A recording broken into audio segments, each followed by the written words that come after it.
mula sa aming nag-iisang boss, D. Edgard A. Cabangon. Makinig ng maigi po mga katandem, ha?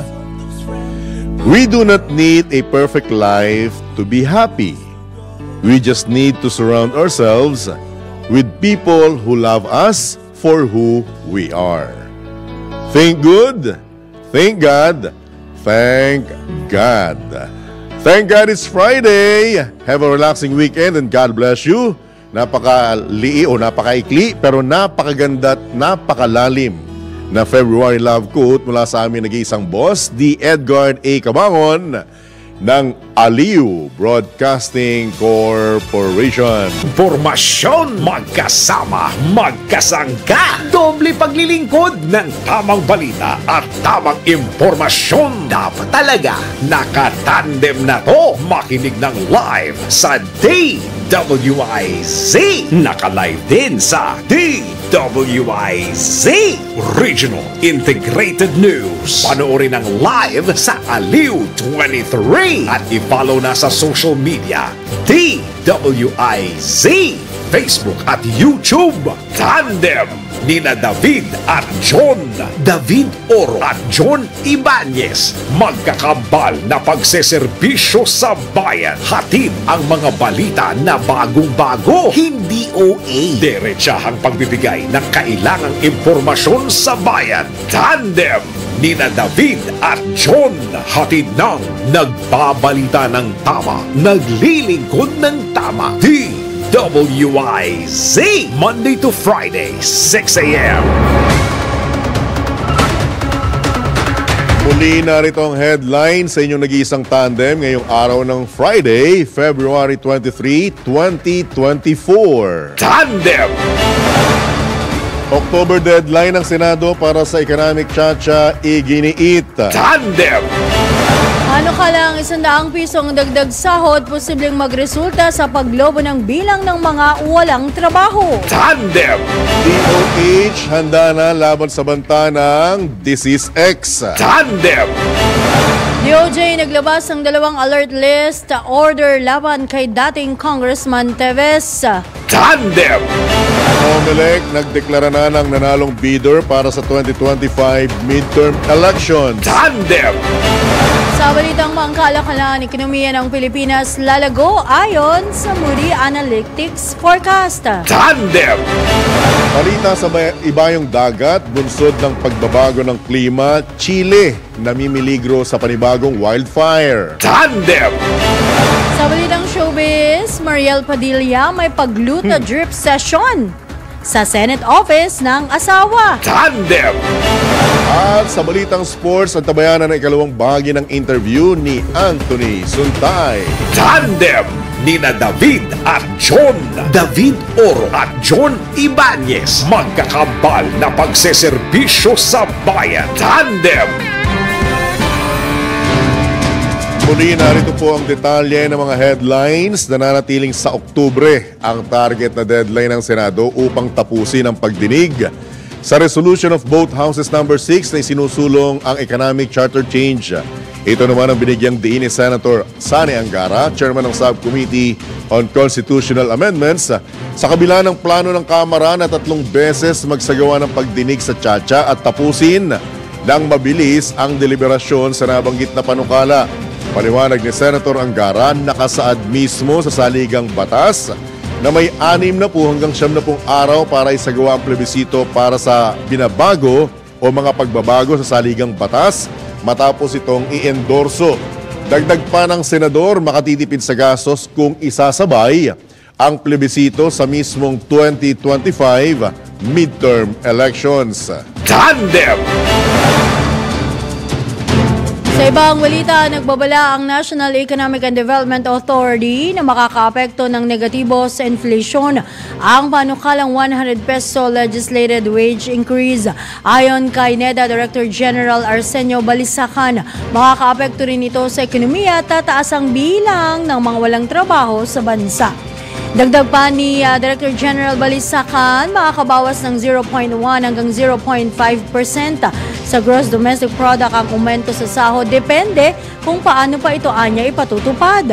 Babala pa ng opisyal, mapapataas nito ng 0.2% hanggang 0.7% ang unemployment rate na katumbas ng 100,000 hanggang 340,000 katao na karagdagang walang trabaho. Tandem!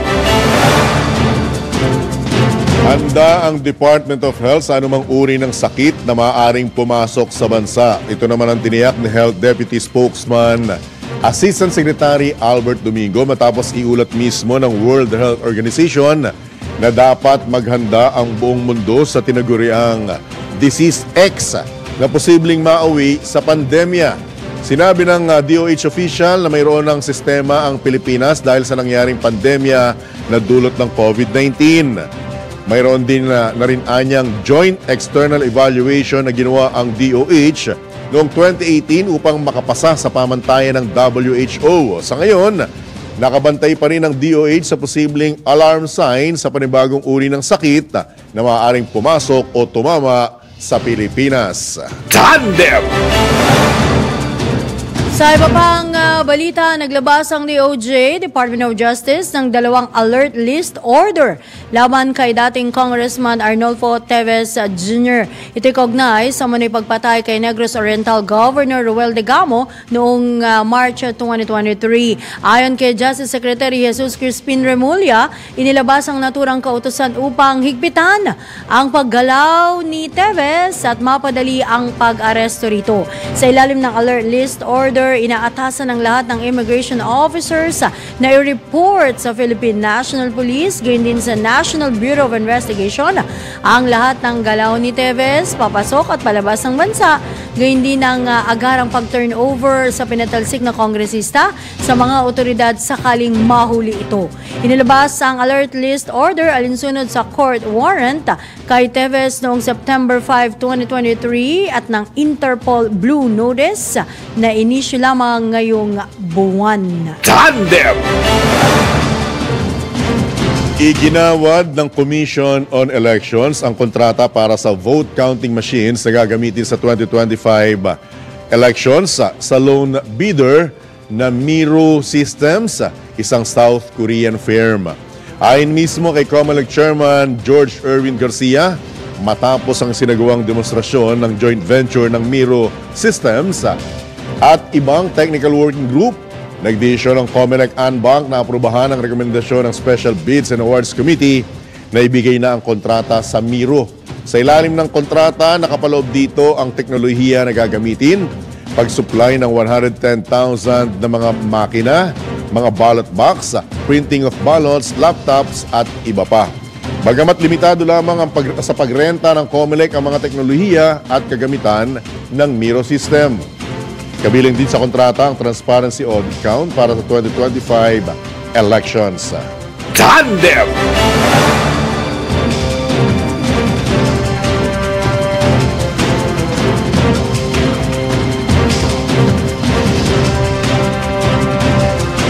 Sampung minuto makalipas ang ikapito ng umaga, pananagutan ni Senador Amy Marcos sa 13 billion pesos na inalis na pondo para sa 4Ps, iginiit ng isang mambabatas.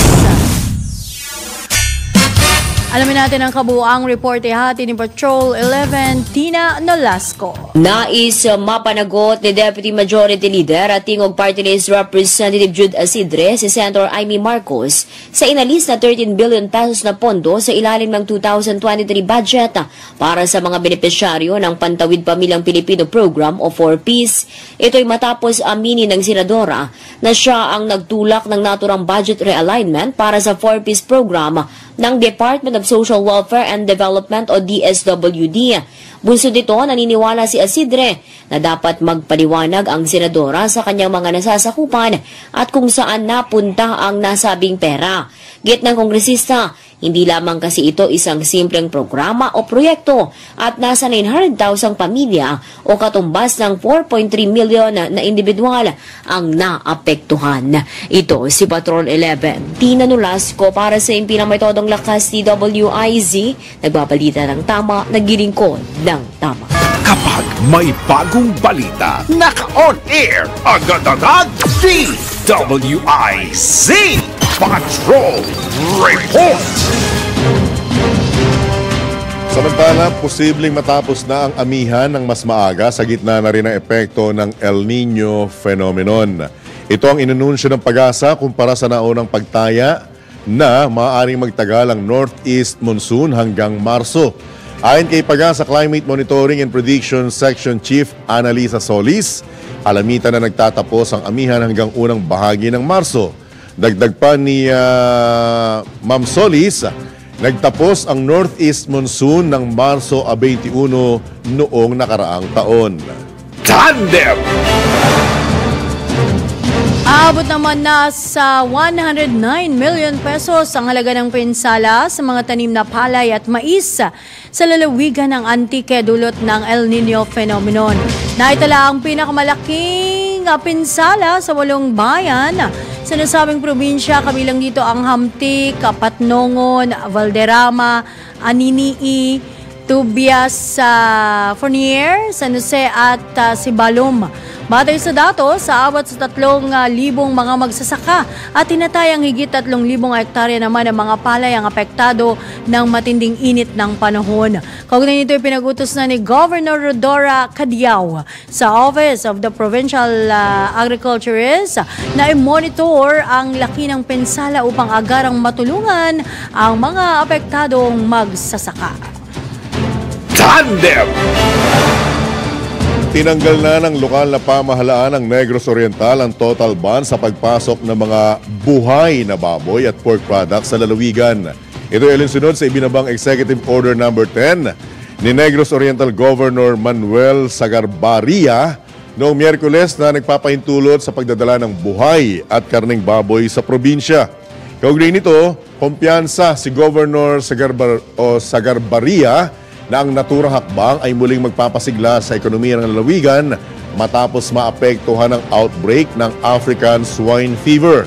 Batay sa datos ng lokal na pamahalaan, umabot sa mahigit 300,000 baboy ang nangangamatay dahil sa ASF at nagdulot ng 20.8% na pagbaba ng pork production sa lalawigan. Tandem! Ipinaliwanag naman ng DA o Department of Agriculture kung bakit naharang sa NAIA o Ninoy Aquino International Airport ang halos 400 manok na panabong na nagmula sa Amerika. Ayon kay Agriculture Secretary Francisco Chu Laurel Jr., ang naganap na pangaharang ay bahagi lamang ng hakbang ng BAI o itong Bureau of Animal Industry upang mapigilan ang posibleng pagkalat ng avian flu sa bansa. Nagiging maingat lamang anya ang ahensya upang maprotektahan ang poultry industry at ang lumalagong game fowl breeding sector ng bansa. Kaugnay nito, nabatid na nagsagawa na ang BAI ng random sampling sa 30 manok na panabong upang malaman kung positibo ang mga ito sa avian flu. Kapag nagnegatibo ang mga ito, isa ka pa lamang opisyal na i-discharge ng ahensya. Magunitang noong Enero, pinagbawal ng DA ang pag-aangkat ng manok at poultry products mula sa Amerika bunsod ng naitalang H5N1 outbreak sa California at sa Ohio. Tandem!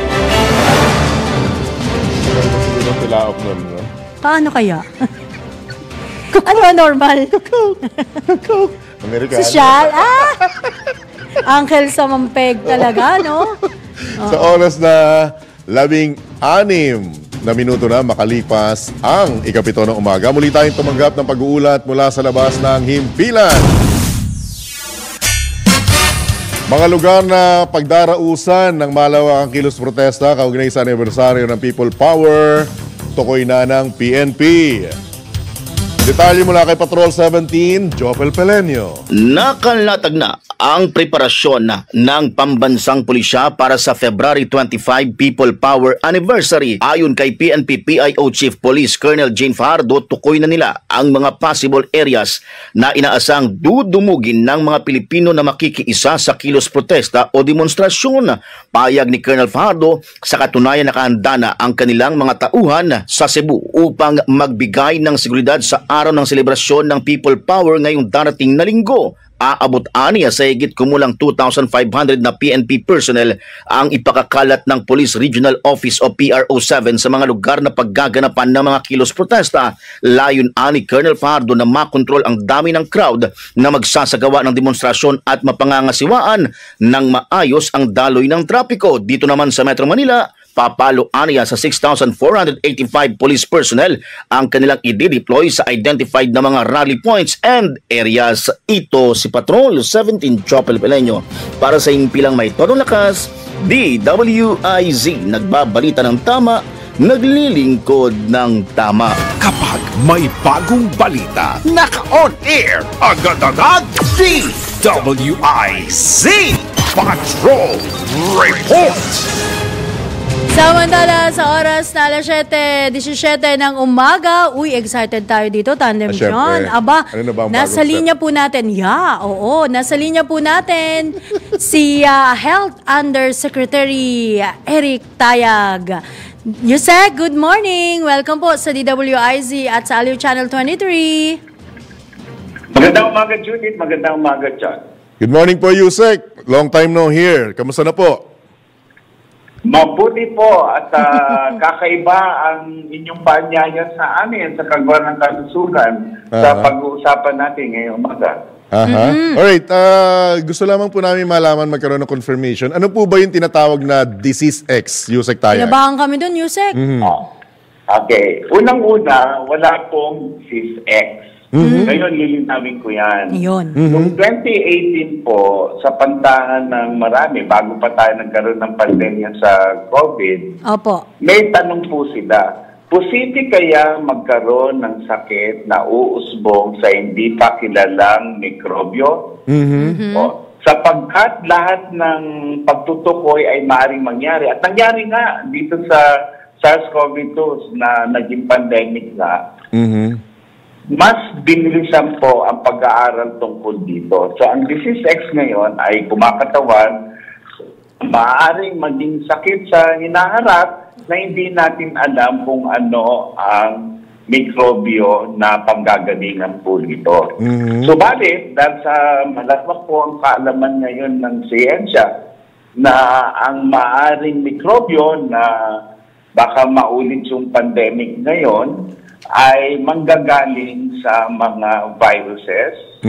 Pangalawa, na ito ay galing sa mga hayop na mahahawa ang mga taong muli, yung tinatawag nating zoonosis.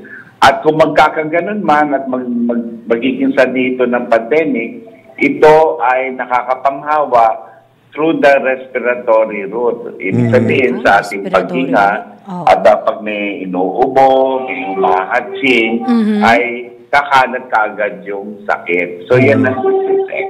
So parang kahalintulad ba ng COVID, Yusek Tayag? Tama ba? Ang sinasabi natin ay COVID ay tinuring ng mga eksperto na Disease X sapagkat bagong mikrobyo po yun, kung matatandaan niyo po. So, unknown. Ibig sabihin, wala sa listahan na siya magiging pandemic. Kaya ngayon, inuunahan na. Dahil may 25 families tayo ng virus, sinisiyasat na nila isa-isa itong virus para malaman kung sino kaya sa mga to ang maaaring maging Disease X sa hinaharap para makapaganda na tayo. Alright, so sa ngayon, puro monitoring at saka assurance na kung ano't ano man ang kalabasan itong Disease X na to, nakahanda po ang DOH dito, Yusek Tayag. Hindi na ganun ang ginagawa, John. Hindi na monitoring. Kasi, anong imo-monitor mo? Disease X na to. Ibig sabihin, ay hindi alam kung ano yung mikrobyo, kung anong sakit. Yung iba nga naniniwala, baka nag-umpisa na ito at hindi lang natin na-detect. Kaya nga, ang ginagawa ng marami, at may kinalaman dito ang malalaking organisasyon katulad ng World Health Organization, Center for Disease Control sa Amerika at sa malalaking bansa, sa laboratory nila ay tinutuklas na nila itong virus at kuminsan itong nakakatakot, pinapatubo nila. At kamakailan lamang nag-report ang China na may na-discover silang virus na nang pinain nila sa mga experimental mice, namatay lahat yung experimental mice. Di ba ganyan-ganyan Ibig po na sabihin, disgrasya yung COVID, Yusek? Di ba ganyan-ganyan po na dali yung COVID? Yan yung isa sa sinisisi nila na wala namang gustong magkumpirma hanggang sa ngayon. Wow. Kaya nga, pinag-iingat at talagang pinapakiusapan na kung gagawin to, sana nakapaloob po rito ang mahigpit na mga polisiya o kaya naman na mga proseso para hindi po makalabas ito sa laboratorio at kumalat po.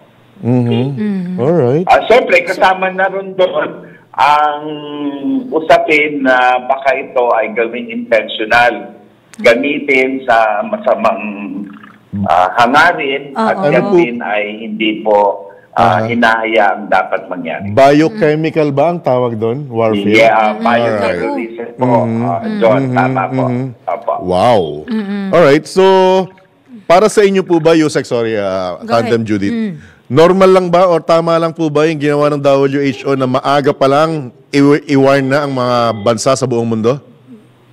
2018 pa yan nagsaroon na ng alerto. Opo. Para sa ganun. Kasi marami tayong natutunan ngayong pandemic. Sa COVID, opo.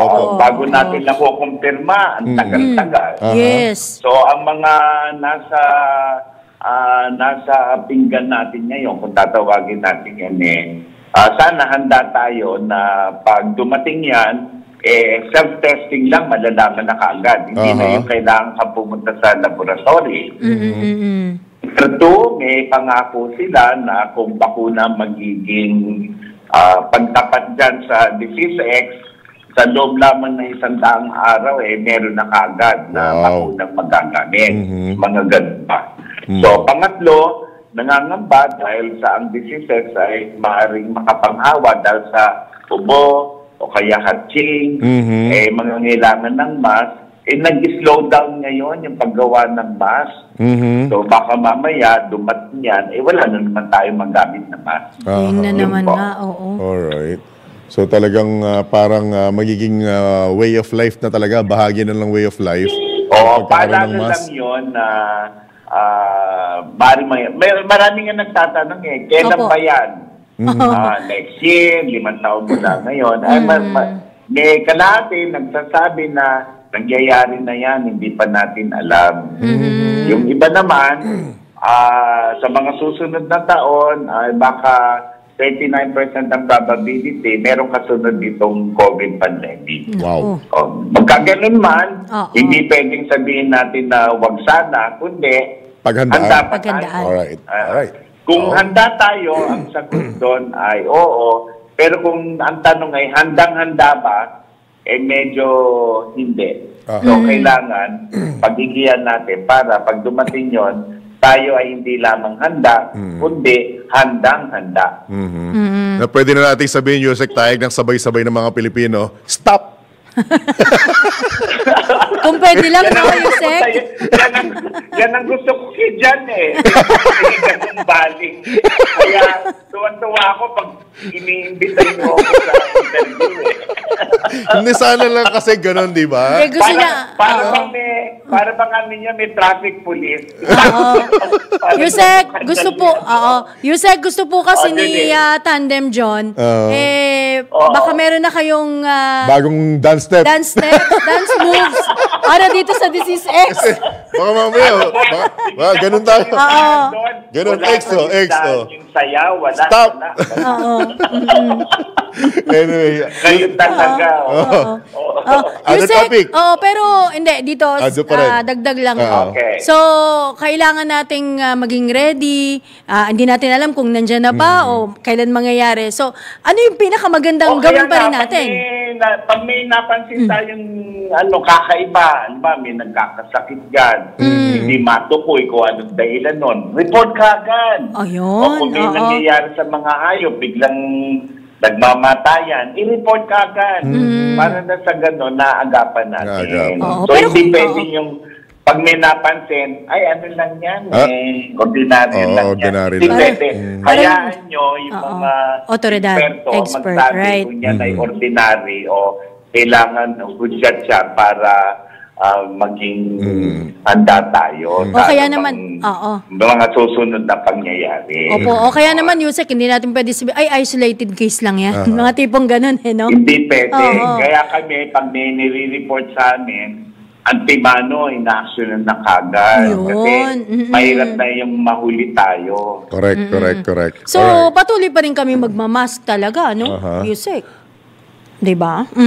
Yung pagmamas naman ay ayon na rin sa inyong assessment ng inyong risk. Ayun. Halimbawa, matanda tayo, kaya Okay. pupunta tayo sa mataong lugar. Yan. Oo. Yan.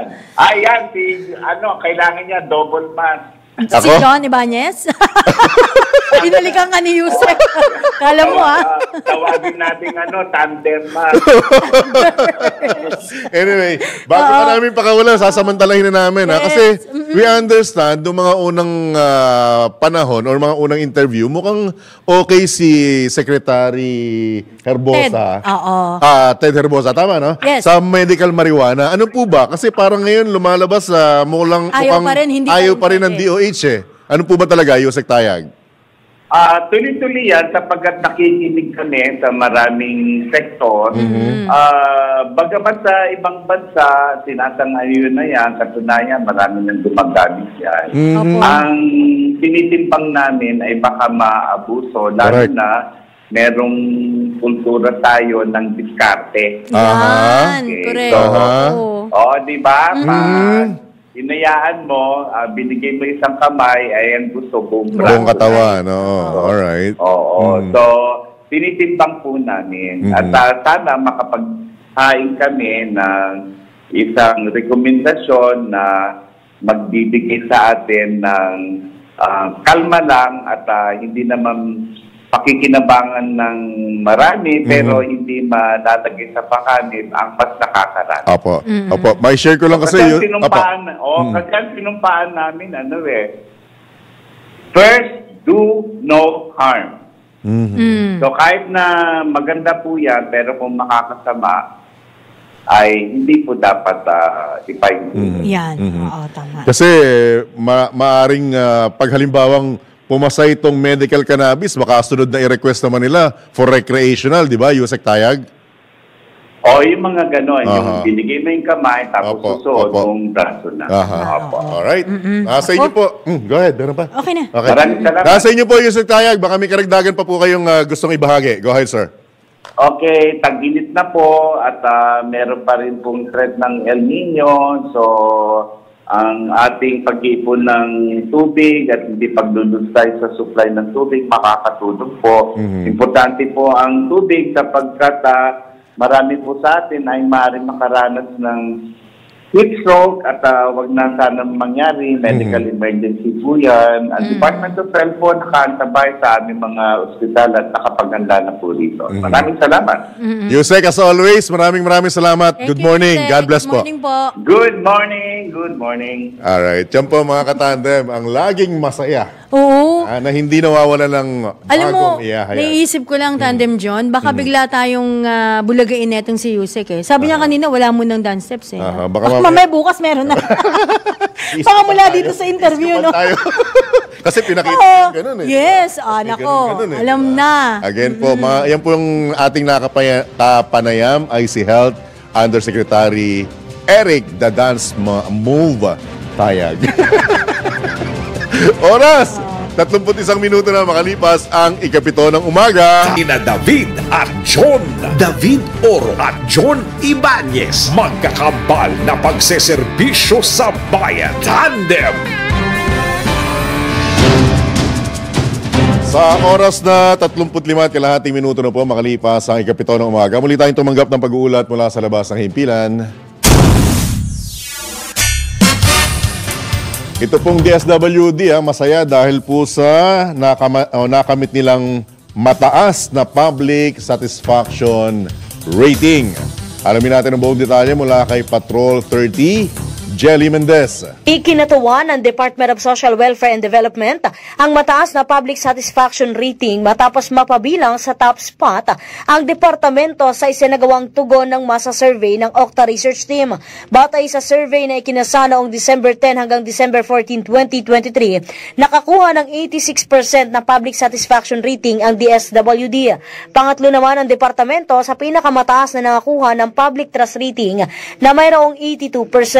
Ayon kay Social Welfare Assistant Secretary for Strategic Communications Romel Lopez, malaking bagay ang nakuhang mataas na rating ng kagawaran, maging ang mga bagong programa na inilunsad kabilang na ang food stamp program, Oplan Pag-abot at ang Tara Basa Tutoring Program. Anya patunay lamang ito ng pagsusumikap at dedikasyon ng kanilang mga tauhan, partikular ang Angels in Red Vest. Iginiit na opisyal na magtutuloy-tuloy ang pagbibigay tulong para sa pagbabago at maprotektahan ang mga vulnerable poor at ang marginalized people. Kumpiyansa din si Asek Lopez na ang resulta ng TNM survey ay patunay lamang na epektibo ang liderato ni Social Welfare Secretary Rex Gatchalian sa pagbibigay ng social protection program sa mga Pilipinong nangangailangan ng tulong. Nagpasalamat naman ang DSWD sa mga Pilipinong nakaka-appreciate at nakakapansin sa magandang gampani ng kanilang departamento at nangakong magpapatuloy ang kanilang serbisyo publiko. Ito si Patrol 30 Jelly Mendez nag-uulat para sa impilang may todong lakas sa DWIZ. Nagbabalita ng tama, naglilingkod ng tama. Kapag may bagong balita, naka-on air, agad-agad, DWIZ Patrol Report. Samantala, sumampa na sa 570,000 metriko tonelada ang rice imports ng Pilipinas. Nito lamang hanggang kalagitnaan ng Pebrero. Mas mataas naman ito ng 40% kumpara sa kabuuang volume ng inangkat na bigas sa unang 2 buwan ng nakalipas na taon. Batay sa datos ng Bureau of Plant Industry, higit sa kalahating na import na bigas o katumbas ng 327,418 metric tons ay nagmula sa Vietnam. Nasundan naman ang Thailand sa 154,234 metric tons at ang Pakistan na nasa 60,638 metric tons. Habang kabilang naman sa iba pang supplier ng bigas ng Pilipinas ang Myanmar, Cambodia, Japan, India at Italy. Tandem! Hindi kayang ibaba ng ilang rice retailers ang kanilang ibinebentang bigas sa kabila ng papalapit na harvest season o anihan ng mga palay. Kasunod din ito ng pagbaba ng presyo ng produkto sa world market at pagdami ng supply. Sinabi ni Kenneth Serogan, rice retailers sa Pasay Public Market, hindi sila basta-basta nagbababa ng presyo ng bigas, hindi tulad sa ilang pamilihan. Kaya kung mayroon man anyang bagsak presyo, hindi ito tinatangkilik ng nakararami dahil sa kalidad nitong madilaw at maamoy. Sa ngayon, nananatiling mataas ang ilang klase ng bigas tulad ng well-milled rice na maalsa at mabango na may presyong mula 56 hanggang 70 pesos hanggang ang kada kilo ng nasabing uri ng bigas. Tandem!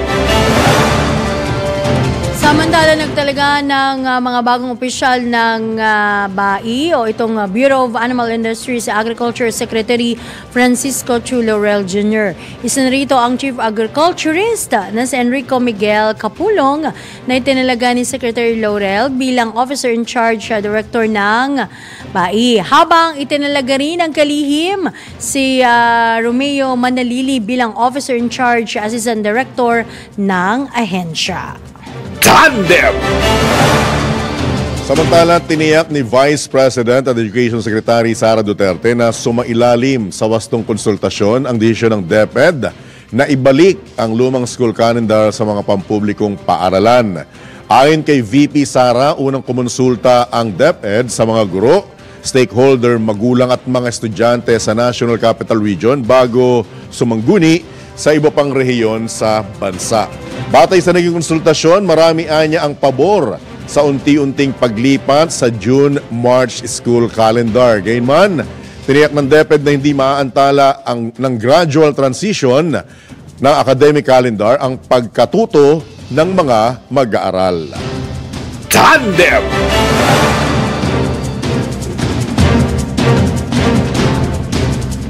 Sa kaugnay na balita, hindi naman obligado ang mga pribadong paaralan na magpalit ng school calendar. Ito ang nilinaw ng Department of Education matapos i-anunsyo na unti-unti nang ibabalik ang lumang school calendar na mula Hunyo hanggang Marso at summer vacation na Abril at Mayo.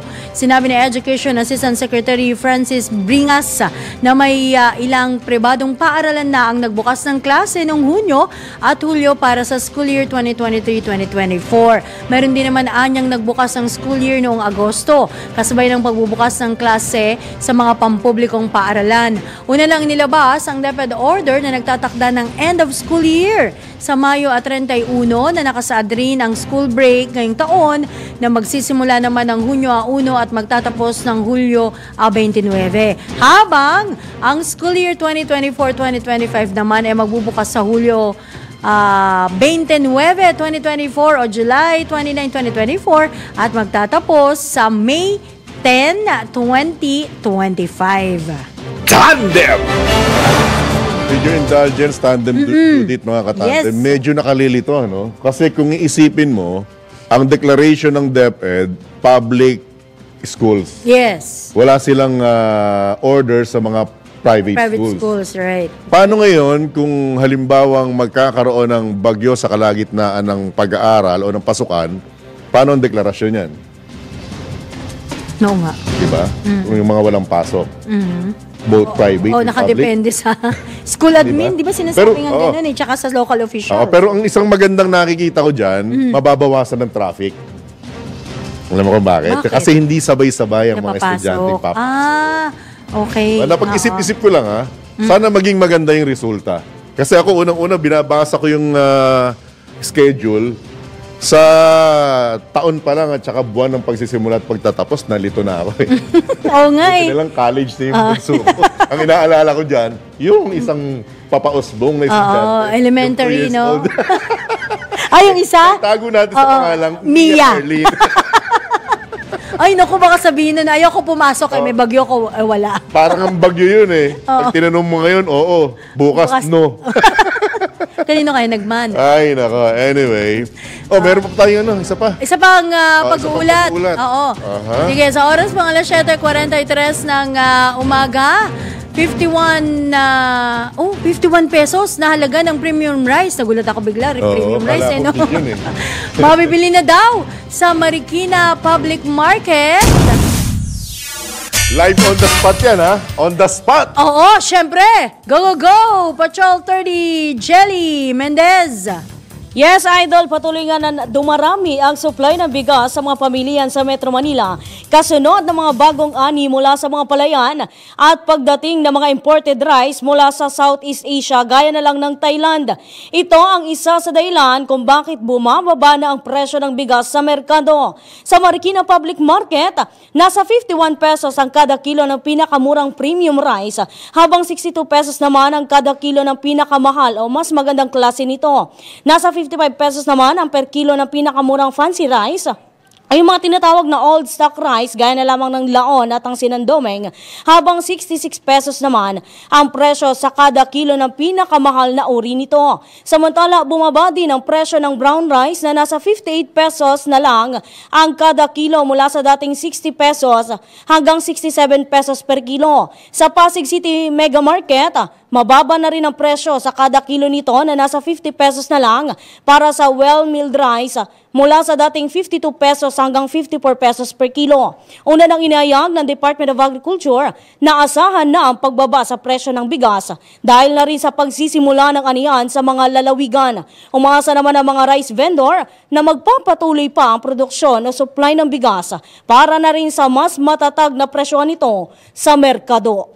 Ito si Patrol 30 Jelly Mendez nagulat para sa impilang may takdong lakas sa DWIZ. Nagbabalita ng tama, naglilingkod ng tama. Kapag may bagong balita, naka-on air, agad-agad, DWIZ Patrol Report! Yan po mga katandem ang tinatawag na live and direct report. Oras natin 45 minuto na makalipas ang ikapito ng umaga. At inside stories sa iba't ibang sports. Ito ang Real Sports ni Anthony Suntay. Mahilig ka ba sa sports betting habang nanonood ng laro? Narito ang Arena Plus. Manalo at manood ng live kahit saan. May libreng 50 pesos bonus pa sa unang pag-register. Arena Plus, ang official sportsbook partner ng FIBA Basketball World Cup 2023. Kasama pa ang astig sa court na si Jordan Clarkson as official endorser ng Arena Plus. Sa Arena Plus, astig sa sports. Keep it fun. Game responsibly. Download Arena Plus app now in App Store or Google Play. You can watch it also on arenaplus.ph. Sa Arena Plus, astig sa sports.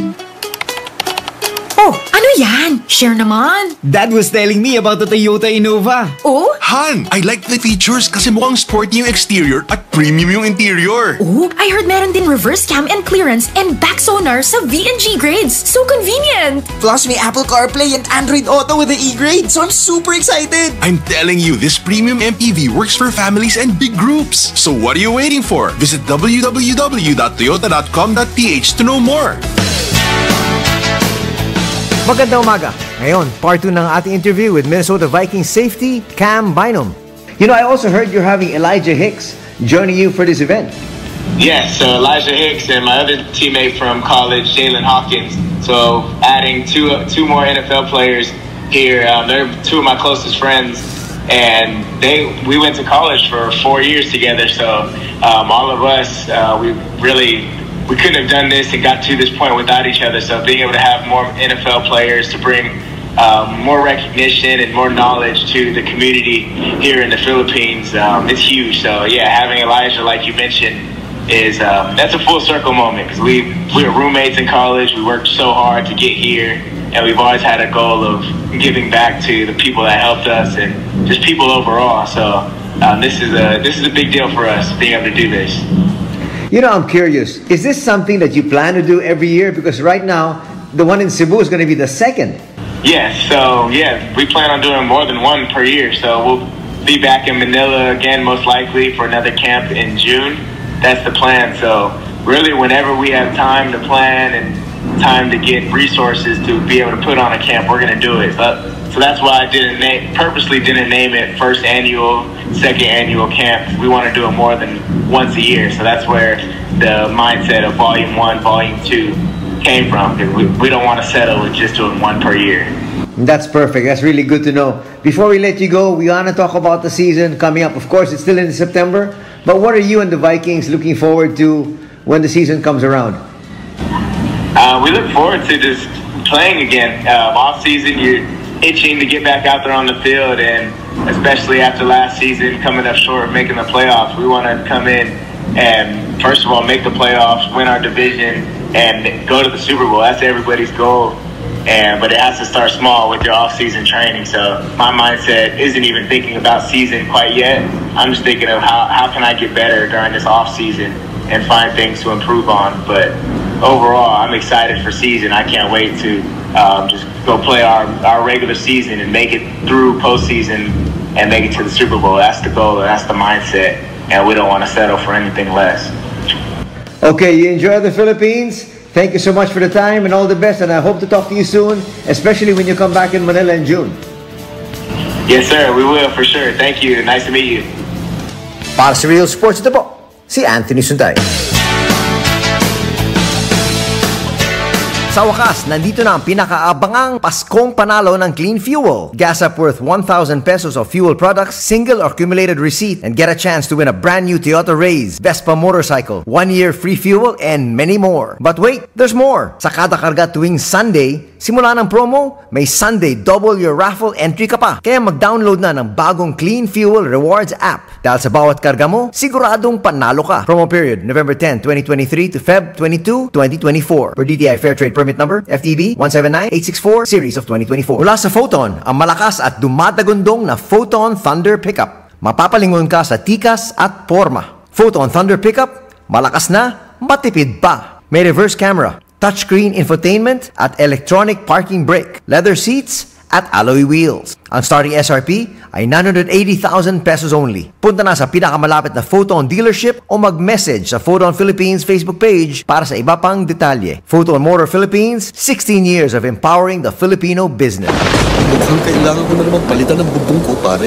Mag-iisang taong pa lang yan. May tulo na kagad. Ay, bossing! Baka naman kasi hindi matibay yung ginamit nyo. Dapat ang gamitin mo ay Cherry Loom, ang yerong aluminum. Basta yero, Cherry Loom. Tibay protektado sa pangmatagalang yero. Real Sports ni Anthony Suntay sa DWIZ 882. Tandem! Balitang pangkalakalan. Lalago ang ekonomiya ng bansa sa 5.8% ngayong taon. Batay ito sa Moody's Analytics 2024 and 2025 Gross Domestic Product Forecast, kung saan mas mababa ito kumpara sa target GDP ng pamahalaan na 6.5% hanggang 7.5% ngayong 2024. Mas mababa rin ang taya ng Moody Analytics sa target ng pamahalaan na 6.5% hanggang 8% na GDP para sa susunod na taon hanggang 2028. Paliwanag ng Moody's, ito'y dahil sa matatag na demand at inflow o daloy ng remittance dito sa Pilipinas. Tandem! Mga balitang dapat alam mo kahit sa labas ng bansa. DWIZ, balita sa ibang bansa. Namimiligro ang Chile sa panibagong wildfire bunsod ng pabago-bagong klima na patuloy sa matinding init sa bansa. Matatanda ang nasawi ang mahigit 100 katao sa gitna ng Chile dahil sa matinding sunog sa bahagi nito na posibleng maulit muli sa nasabing ang bansa. Nabatid na natural na sakuna sa Chile ang mga sunog na ikinasasawi ng mga residente nito. Batay naman sa tala ng World Weather Attribution International Group of Scientists na ang epekto ng pagbabago ng klima, lalo na sa matinding init o mataas sa temperatura, ay nagdudulot ng apoy na tinatawag na Hot Dry Windy Index. Ayon kay University of Chile researcher Thomas Carrasco, asahan na sa bansa ang 2.9 degrees Celsius o 5.2 degrees Fahrenheit na mas tataas pa sa mga susunod na linggo. Tandem! Ito na ang latest, bagong-bago, fresh na fresh, DWIZ Showbiz News. Tila hindi nakaligtas sa netizens ang Instagram post ni Mariel Padilla na pagpapagluta drip. Ginawa kasi ito sa mismong tanggapan ng mister niyang si Senator Robin Padilla sa Senado, kung saan dumagsari ng maraming celebrities para magpasa ng Eddie Garcia bill. Sa caption post kasi ni Mariel, "Drip in anywhere is our motto." Makikita kasi sa larawan na isinasagawa ang kanyang gluta drip session habang nasa likuran ang kanyang mister na senador habang hinihintay ang sesyon ng Senado. Tandem! Uy, bitinin muna natin na tandem yung ating good news. Kasi it's a Friday. Good news sa Monday. Naman tayo. At dahil dyan, greet ko lang kasi matagal lang na nakatutok sa atin to simula pa lang nung magsimula ang programa. Yung mga inaanak ko sa kasal na mag-asawang blind na sina Jessie at Norma Moralde, at saka yung kanilang grupo ng mga blind na nakikinig sa ating himpilan at partikular sa ating programa. Ayan. Okay, at nais ko rin batiin ang happy birthday naman today. Ang isa sa dalawa kong magaganda, syempre mana kay tita. Ay sabi ganun magagandang pamangkin. Ayan. Si Johanna Andre G. Estrada. Ayan. Johanna, happy birthday sa iyo, anak. Happy birthday. Aming teacher nurse pa rin yan kasi yung ate niya nurse na. Alright. And speaking of birthday, happy belated birthday kay Attorney Alfegar Trayambulo, na former Inspector General ng PNP Internal Affairs Service, at kay retired Colonel Jess Bulan.